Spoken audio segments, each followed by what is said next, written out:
Здравствуйте!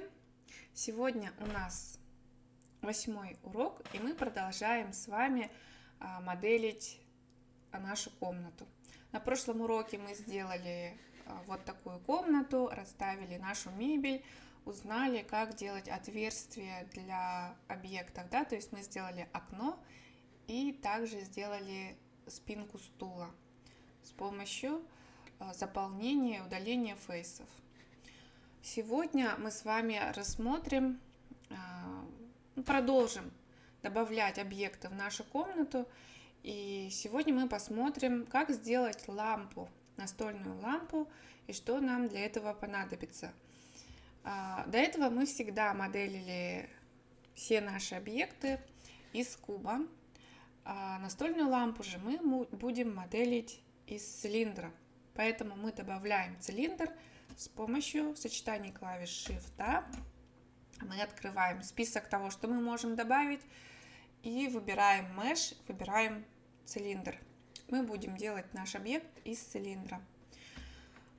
Какая особенность есть при моделинге, когда у нас уже много объектов?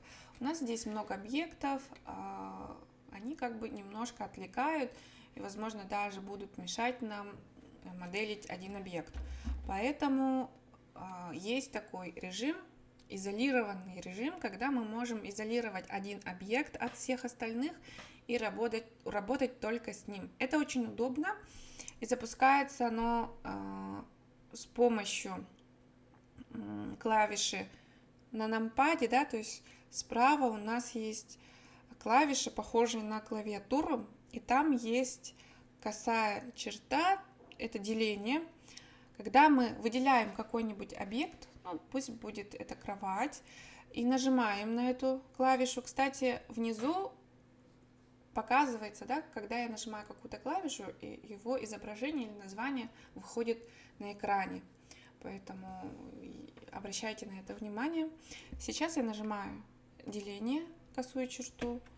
И вот смотрите, вся комната пропала, и у нас осталась только кровать. И мы можем, например, сейчас работать только с кроватью, добавлять на ней элементы и так далее. Это очень удобно, так как остальные предметы не мешают. Но так как у нас сейчас мы будем моделить другую модель, выйдем, да, то есть не пугайтесь, комната вся осталась, она не удалилась, мы просто изолировали кровать от других предметов. Еще раз нажимаем на эту косую черту и возвращаемся в комнату. Теперь мы выделяем наш цилиндр и то же самое проделываем. Нажимаем, и он как бы оказывается уже отдельно один. Нам это удобно, будет удобно его с ней дальше работать. Сейчас для лампы нам понадобится еще один цилиндр, да? Добавим сюда Shift. Мы в первый раз с вами добавляем объект внутри Edit Mode, да? Мы добавляем объект внутри объекта. И тут открывается меню совсем другое.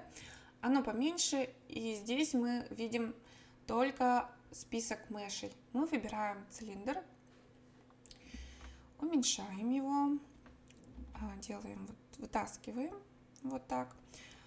Здесь есть, конечно, свои особенности, когда мы работаем с объектом, да, который внутри объекта, какие здесь могут быть трудности, да? Смотрите, вот я переключаюсь, давайте сначала поставим объект ровно. Какие здесь могут появиться свои нюансы? Дело в том, что когда мы объект держим внутри объекта и, например, случайно выделение убираем, нам уже трудно будет его вытащить отсюда, да, то есть передвинуть и так далее.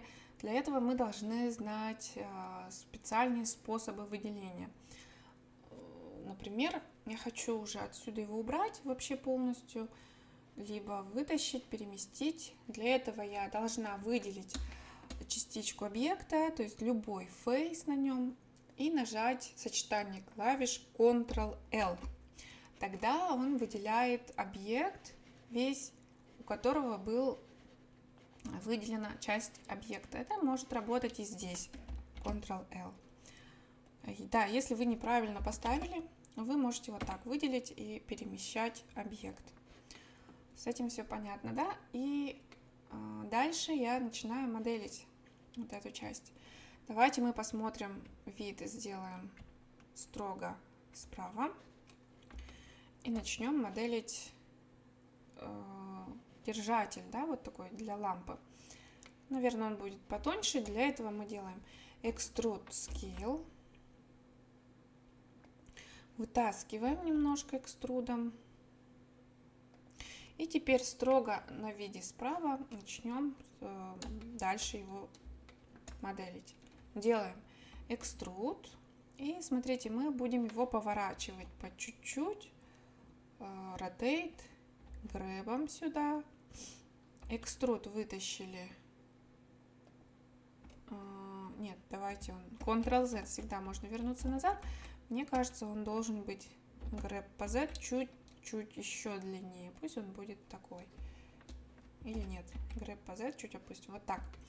И теперь начинаем его поворачивать. Мы можем это сделать следующим образом. Extrude, Rotate, Grab. Extrude, Rotate и немножко Grab. И вот таким вот способом мы можем придать ему некую форму, что он имеет загиб в сторону, вот в эту сторону, где у нас будет лампа. И дальше Extrude и Rotate и Grab. Вот. И что тут можно еще добавить? Нам нужно будет, допустим, если нам кажется, что здесь криво или здесь криво, и я хочу выделить только вот эти фейсы, вот здесь, да, как это сделать? Если я сейчас буду их выделять вот таким вот образом, ну давайте мы еще переключимся в режим вертексов, хочу только эти вертексы, да, выделить. Дело в том, что когда я смотрю с другой стороны камеры, выделение работает.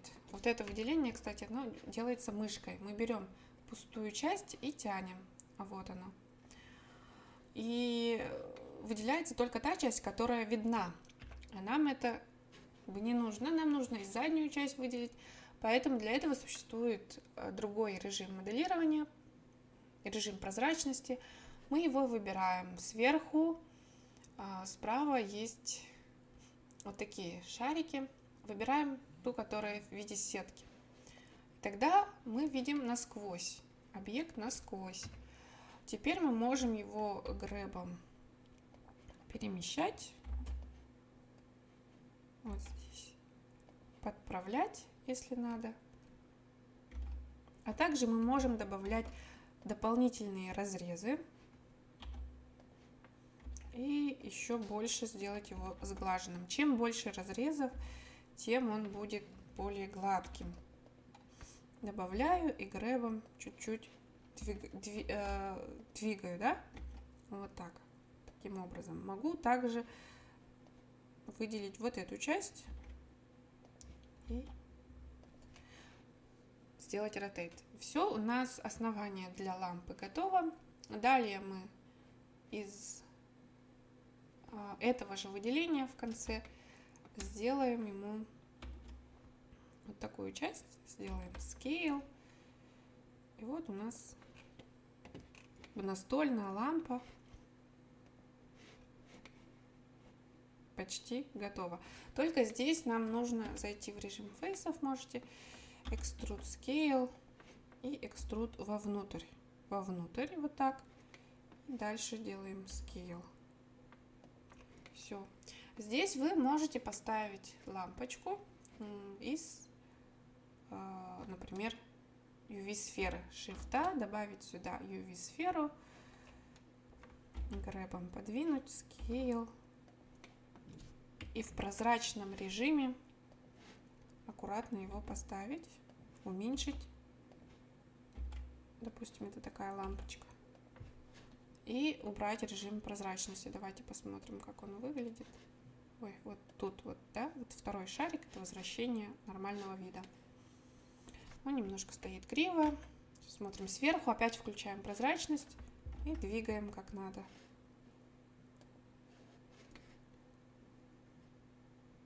Можно еще подвинуть вот так. Угу. Все, теперь в Object моде он примерно выглядит так. Можем здесь сюда еще добавить кнопку и поставить объект уже на наш стол. Соответственно, уменьшить его размер.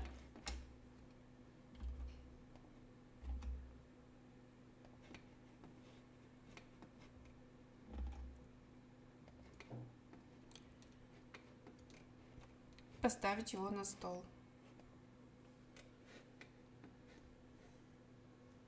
Все. Спасибо за внимание. На следующем уроке мы продолжим и будем потихонечку изучать новые возможности моделирования по чуть-чуть. Спасибо за внимание еще раз.